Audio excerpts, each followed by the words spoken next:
Church, you could be seated.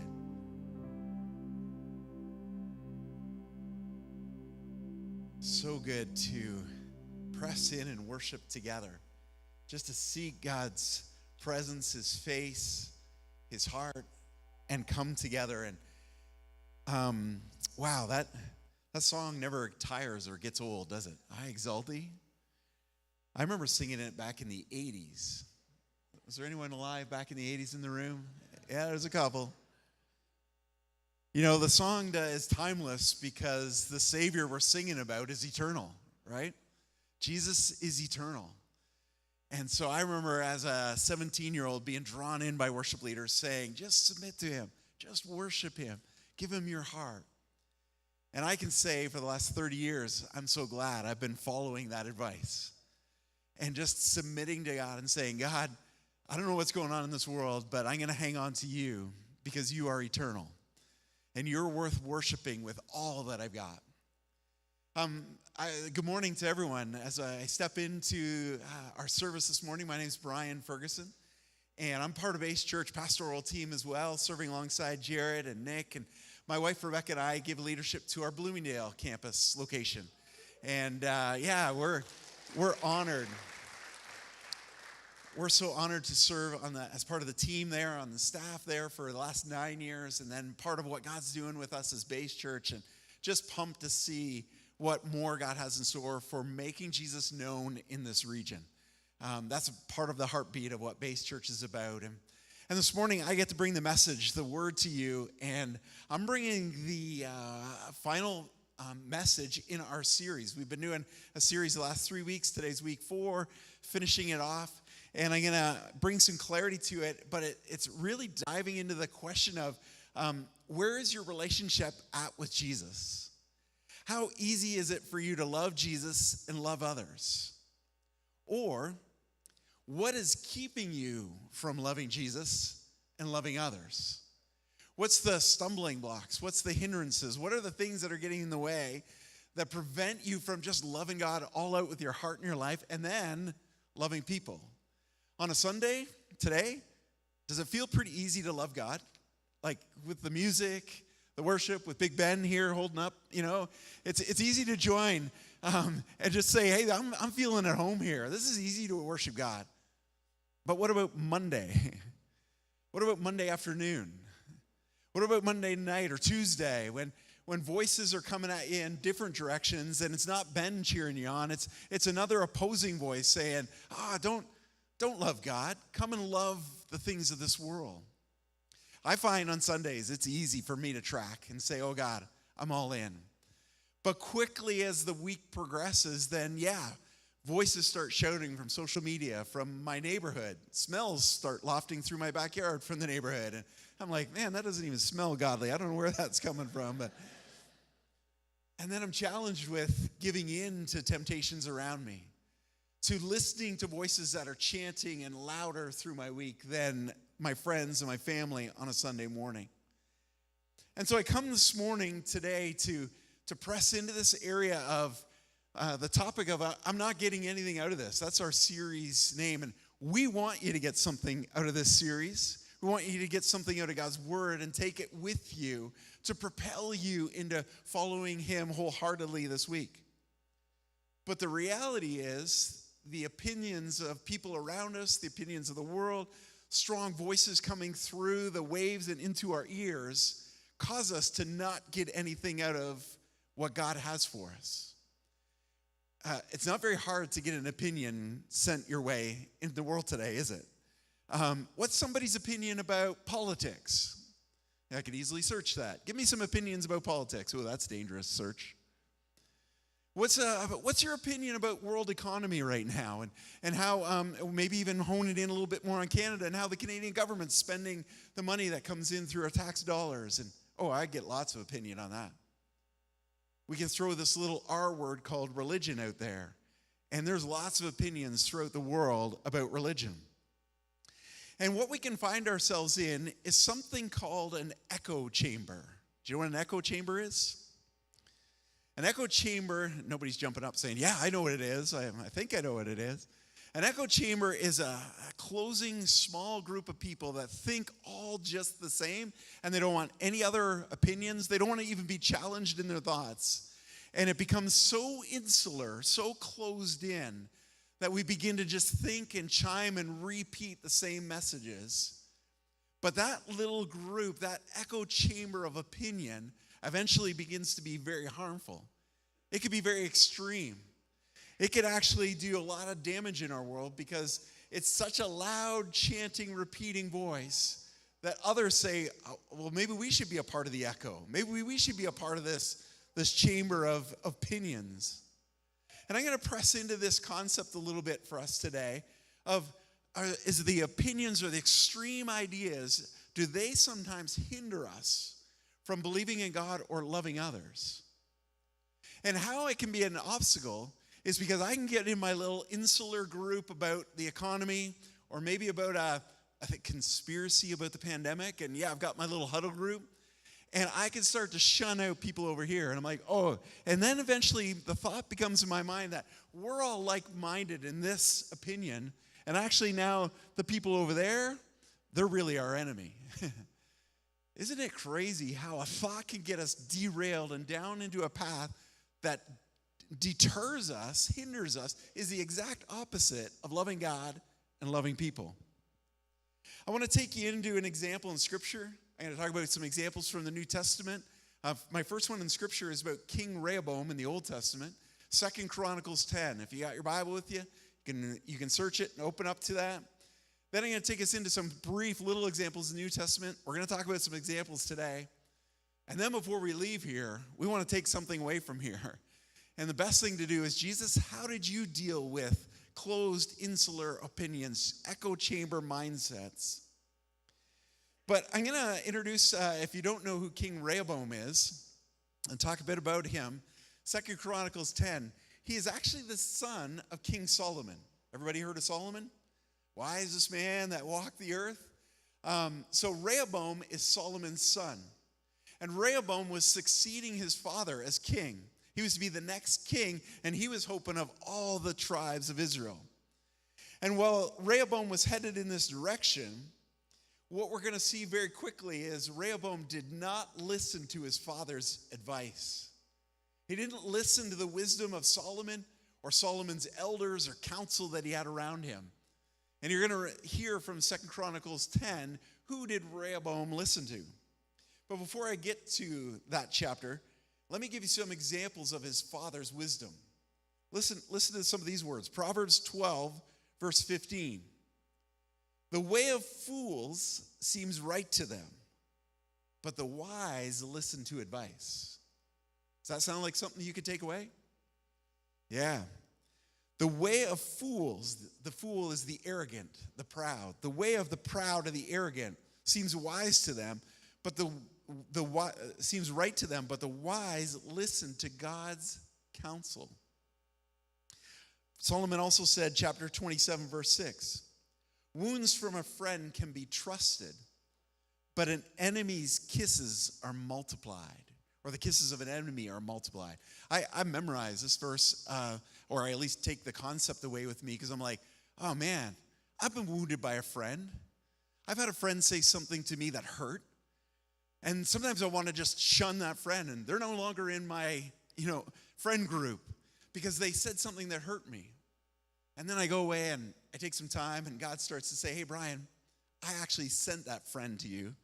I wanted them to speak something to you. They're a friend of yours. You can actually trust them because I've sent them to bring some truth to you, Bryan, because you're kind of straying away from my word. But then a friend who comes to me and multiplies kisses, like says things I want to hear. Hey, say things that's going to make me feel good. Tell me that you want to serve me as a leader and puff me up. I'm like, oh, that's got the working of the enemy right there. Solomon had some wisdom that he was sharing with us. The last one of Solomon's words here, Proverbs 29:5. Those who flatter neighbors are spreading nets for their own feet. Think about that one.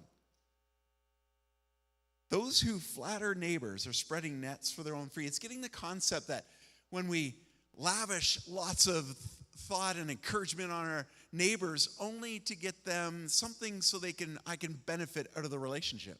Hey, I really like what you've done with the rose bushes here. Maybe you can plant some on my property.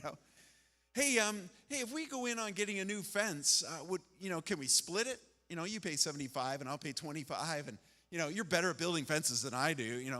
Anyway, lavishing on our neighbors that actually is going to trap us in our own selfish pride.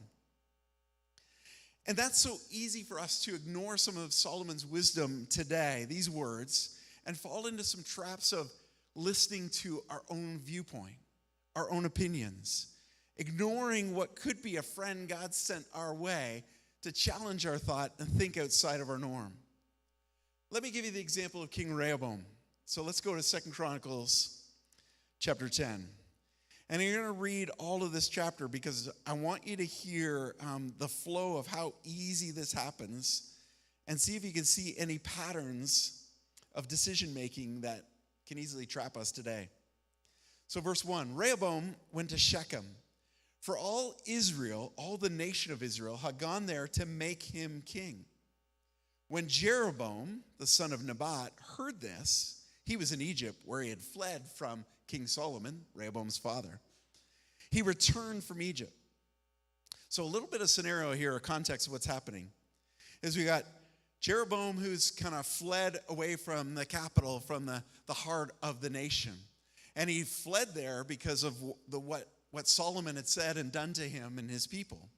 But along comes Solomon's son to be king. And so Jeroboam comes back and says, hey, can we work this out? Can we lead this nation together? Or, hey, can we support you as the leader of this nation? So that's a bit of what's unfolding here. So they sent for Jeroboam, and he and all Israel went to Rehoboam and said to him, Rehoboam, your father put a heavy yoke on us.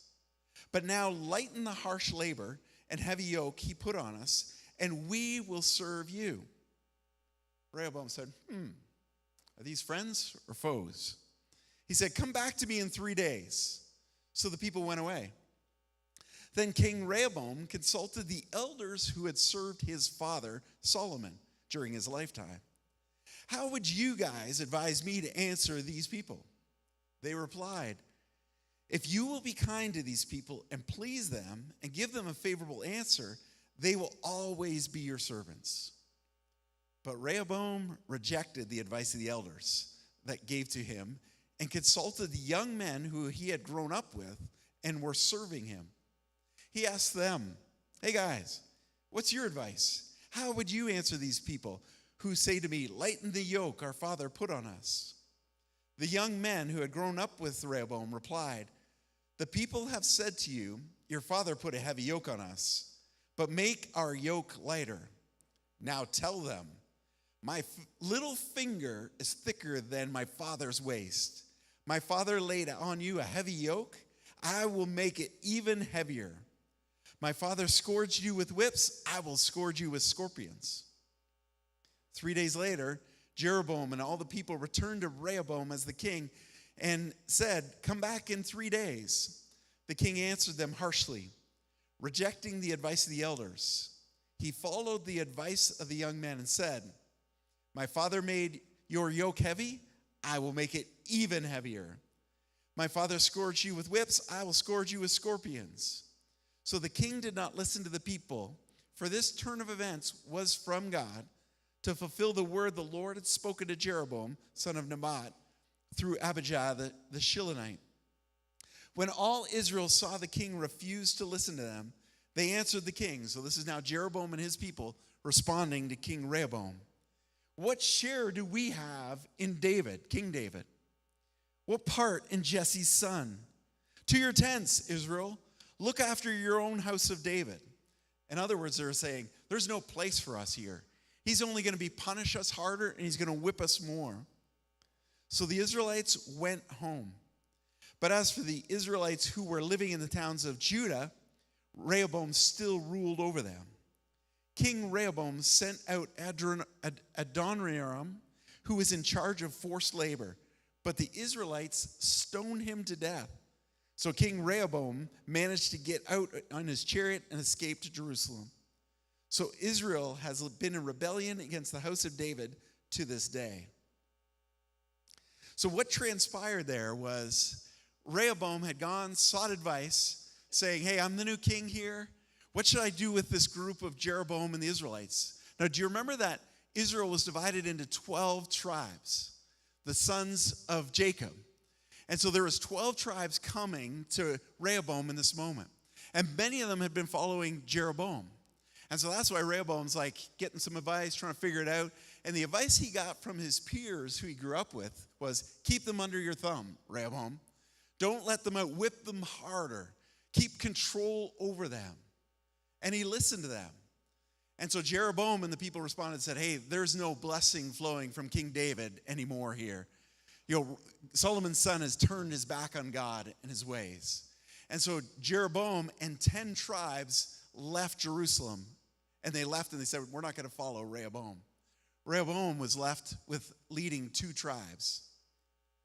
You can see some of what transpired here.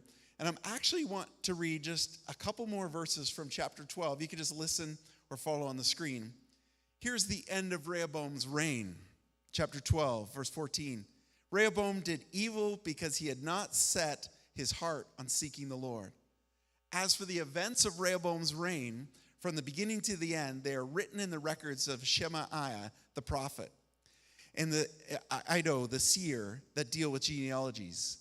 There was continual warfare between Rehoboam and Jeroboam. Rehoboam rested, that means he died, and rested with his ancestors and was buried in the city of David. And Abijah, his son, succeeded him as king. All the years of Rehoboam's reigning and ruling continued to have warfare between Jeroboam and Rehoboam, between the 10 tribes and the 2 tribes. Rehoboam was in Jerusalem, the city, and he actually had to put up more fortified walls. He had to protect himself because now he was worried that Jeroboam was going to come attack with the other 10 tribes. And we read that there was constant warfare between the 10 and the 2, between Jeroboam and Rehoboam. Isn't it fascinating that as you think about the advice that Rehoboam got, that he chose to go with a group who he felt thought like him, a group that affirmed him as the young leader, who said to him, hey, this is what your father did, just go for it. There was no pause in Rehoboam's thinking to go, I wonder what God thinks I should do. I wonder if what my dad did in sending Jeroboam off and the people, I wonder if that was God's advice or was that my dad just having a bad day? There was no pause and think it through. There was, hey, what do you guys think over there? Ooh, I don't like what you're telling me. Hey, I grew up with you guys. I know you better by name. What do you think I should do? And actually, if you give me good advice, I'll give you a good throne next to mine, you know? There's a lot of that kind of feed your ears with what you want to hear opinions. But the advice the elders had given Rehoboam was, if you treat these people kindly, they will serve the kingdom that God has given to you for the rest of your reign. And he ignored it. And instead, he experienced warfare and battle and division and tension. How often in life do we go about seeking the advice we want to hear rather than the advice we need to hear? How often do we go about thinking, well, those people look like I'm going to talk to them because they look about my age, and actually you guys do look my age, so I could go back there and you know, they're going to tell me things, they're going to understand my generation. You know, this younger generation up here, man, they're not giving me the time of day. They just kind of treat me like I'm some old bald guy or something. And so how often do we come alongside of those who we feel like are going to say something that we agree with? And before we know it, we get our little tribe, our little circle, and it gets smaller because, you know, people start to say, this doesn't sound like Jesus. You know, this doesn't sound like loving one another. And we're like, well, then get out of our group because we know how to love people. We've been doing this for many years. And then we get caught in this little pattern and path. And it's not just about loving Jesus. It could be a conversation about politics. And we associate with people who we think are like-minded. But actually, it's on a slippery slope to somewhere that's going to be very negative. I said I'd give you some examples from the New Testament. In the New Testament, there were sects of religious groups. Sects, S-E-C-T is what I'm talking about. Just getting your attention there. Sects. You're with me? There were these groups that just went off with their own opinion, their own theological beliefs, their own religious practices. You've heard about the Pharisees and Sadducees. They had strong opinions about how to walk out the rules of the law of God. But even Jesus' disciples at times started to close the circle and say, Jesus, Master, Rabbi, there's some people over there that are speaking out and healing people, but they're not of us. What should we do with them? And there were some times that James and John said, hey, Jesus, should we call fire down on these guys? Because they're not of our group. And Jesus rebuked them. He said, no. If they're calling on my name and preaching in my name, then they are equally among us. But how is it easy for even us, the church, to circle our wagons, so to speak, move in and say, hey, I'm going to block out any voices that are going to hinder, and I'm just going to shut my ears and believe what I want to believe. Some examples from today are online communities, online, on the web, and the internet. And we get in part of a group, a think tank, and a community, and that seem to have similar thoughts and patterns. Their beliefs seem to line up. But then you notice some comments that are being made, and you're like, is that even a real person? Is that their real name, or is that just an internet name?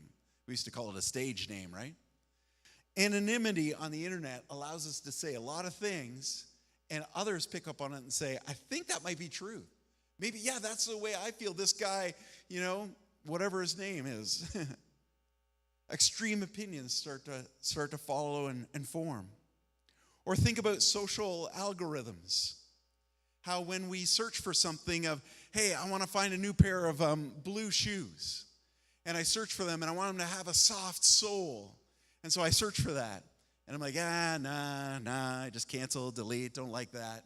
But tomorrow when I open up my social media feed, what's there flashing at me? Blue shoes that I got to have. And I look and see, and then I scroll a little bit further, and then red shoes come up. I'm like, red shoes? Who are the red shoe people? I don't want to be a part of them. I want the blue shoes. And then another feed comes up, and I wasn't even searching for it, but look how it found me. That happens about so many opinions and ideas. And before we know it, groups are formed, and it seems like this is a good momentum, but it's actually an artificial momentum, maybe even an AI momentum, that has started to form an opinion in a group. And that's what can lead to some extremist groups, and even cults start to form, where begin to just shut down the opinions of anyone else. Popularization and polarization starts to happen, and the reinforcement of the same thinking and theory and idea. And before we know it, we can easily get swept along in an opinion, in an idea, an extreme view that blocks us from loving God and loving the people that God has put right within our lives. We can easily go to politics and ideology as well. Examples today of how so easily groups get formed and we can get taken out from the love of God and loving people. So we always need to come back to, God, what are you saying?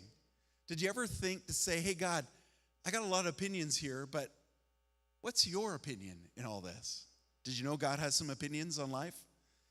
Do we pause to think and ask him, Lord, what are you thinking about these situations?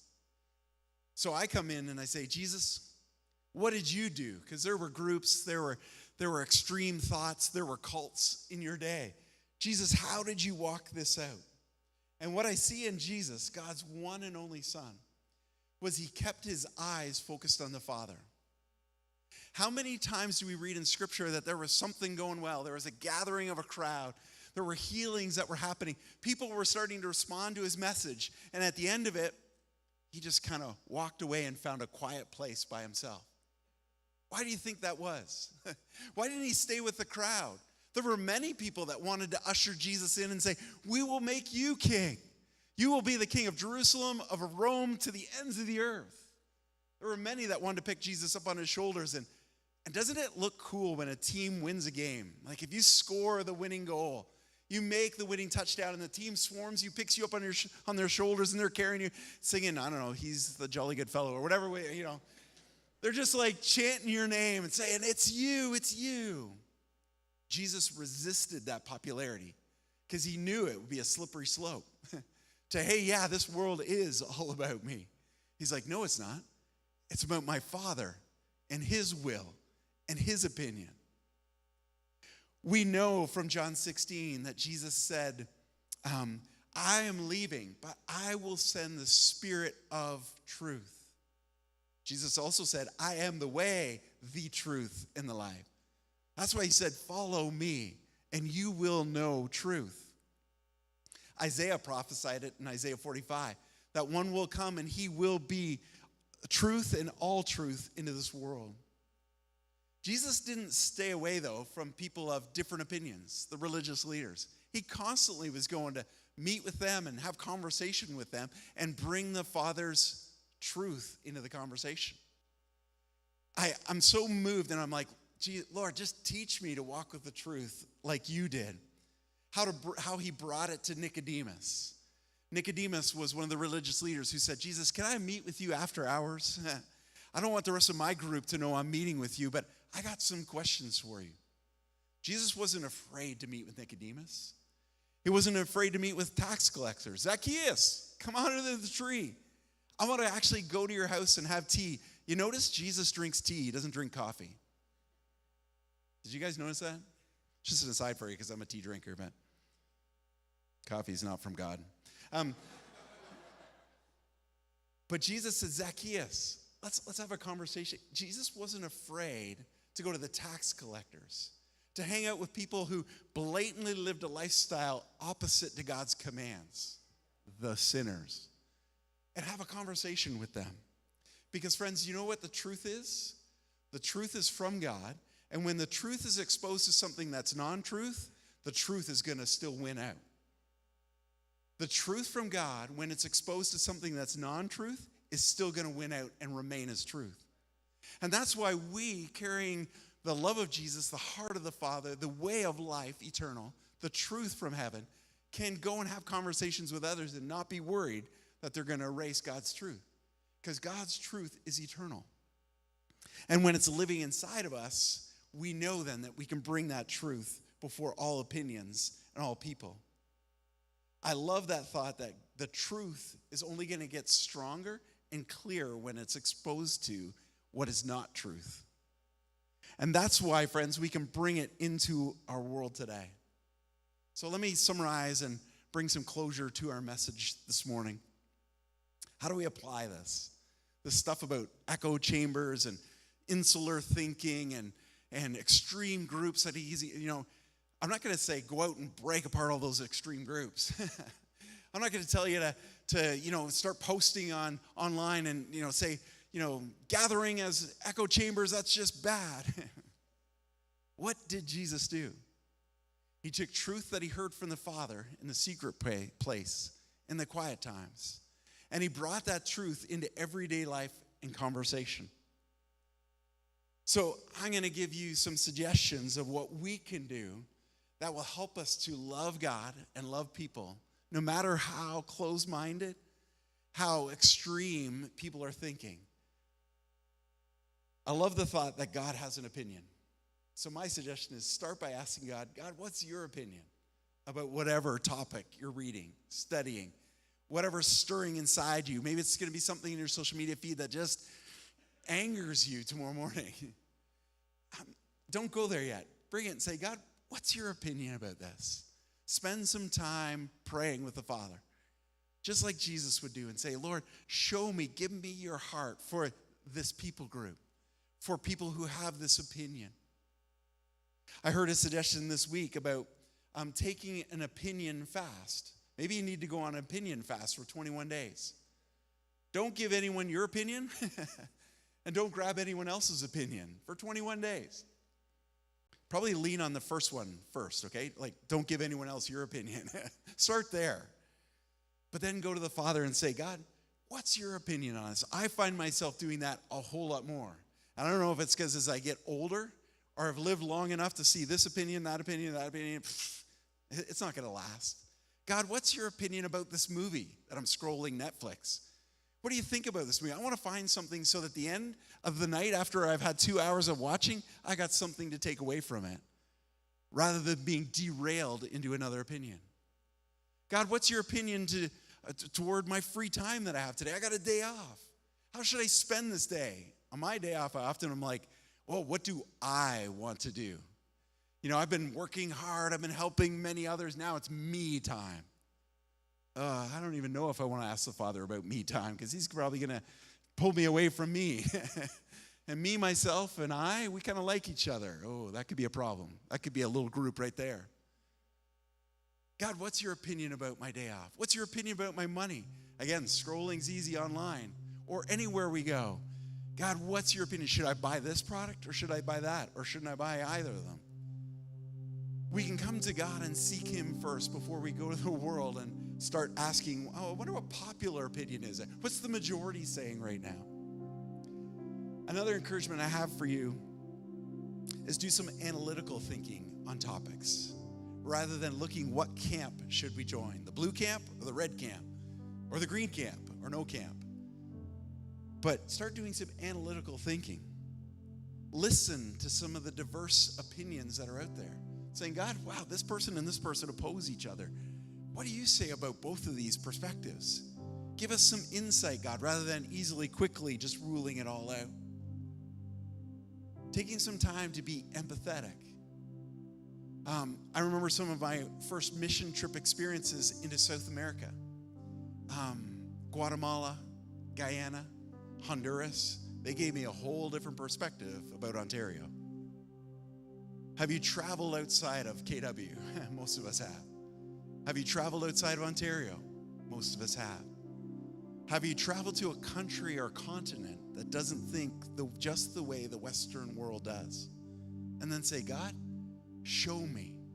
My opinion, I had everything perfect before I landed here and saw some people struggling in the ways they're struggling. Being open to, God, could there be more than just what I know in my space, in my backyard? And then people. Don't be afraid of people. But take your time with the truth of God and the love of Jesus, and then have a conversation with somebody across the fence. I literally went over to meet my neighbor. They moved in the last few months. Rebecca had already met them, and I thought, I want to go over and say hi. They had 2 big dogs. And I'm like, these dogs are either going to eat me or lick me to death, one of the two. And I had no idea what their opinions were, what they thought. What if they find out that I'm a part of a church? What if they find out I'm a leader in the church? Doesn't matter. Jesus, give me your truth and your love, Father. I don't want to go have a conversation with a neighbor to hear where their heart's at. And the last one I find that so moves me when it comes to people and loving them is praying for them. Begin praying for the people who may think differently than you. Have a different opinion. Maybe they told you your opinion's wrong. Ooh, that's going to make praying a little harder, isn't it? Because we start our prayer with, God, fix them. Change them. Help them to have the same opinion you and I have. No. Start with, Lord, how do you love this person? What do you think of this community? Because even a community that might be hostile in our cities, God has a way to get in there because there's still people that he loves and he wants to reach them with his love. And so posturing ourselves the way Jesus did and coming and saying, God, I don't have it all figured out, but I'm glad you do. And so I ask you to give us a truth that will lead us forward. Church, that's the message for this morning. Would you stand with me as I lead us into prayer and some ministry time?